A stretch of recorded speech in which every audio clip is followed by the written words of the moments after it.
For 2 years now, you've been thinking about changing your job. Your boss treats you unrespectfully.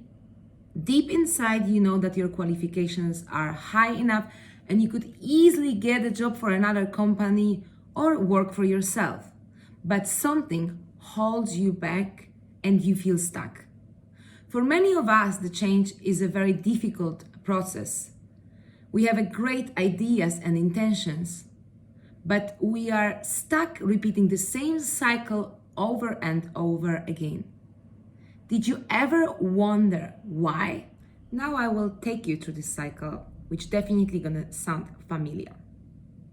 So first, you feeling disappointed, but you are trying to ignore it or suppress it or tolerate that situation which is not making you happy. So you're still carrying on.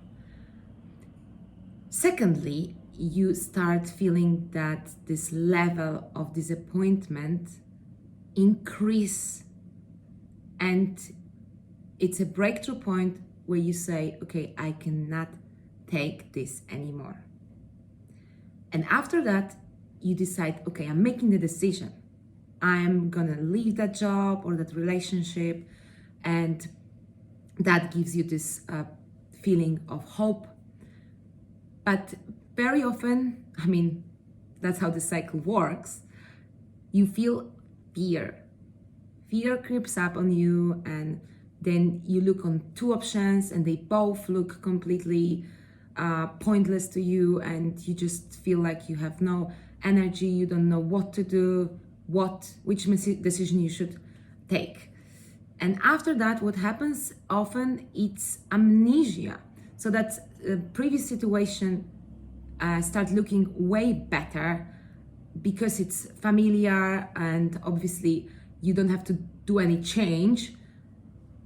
So what happened after that? You just decide that you're gonna stay with that old situation which was making you unhappy in the first place. And as you can see, this is how this cycle works.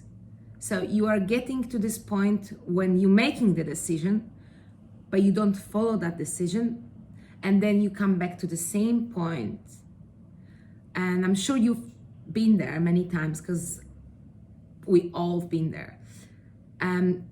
So I'm sure you're asking yourself right now, how can I change that? Like, how can I make that change? I'll tell you. There's two ways how this cycle can break. Unfortunately, many of us need some dramatic circumstances to evolve, such as real health issues, or a breakdown, or being kicked out of that work, or being depressed. But you need to ask yourself, why do you need that extreme circumstances to make a change? Can you make that change early enough and just stop wasting your time? The second way how this cycle can break is by being honest with yourself. So you need to ask yourself, are you unhappy because you want to be unhappy? Are you addicted to this situation? Is this became the part of your identity? Or maybe you just benefit from this situation. Just by being so honest with yourself, you can finally make a decision. You can make a decision if you want to go for the life you really want, or you want to be unhappy forever. So right now you're asking yourself, what can you do to not repeat that cycle again and to make change on time? So in the next episode, I'm gonna tell you what to do to have more confidence in making that change in your life. Thank you so much for watching.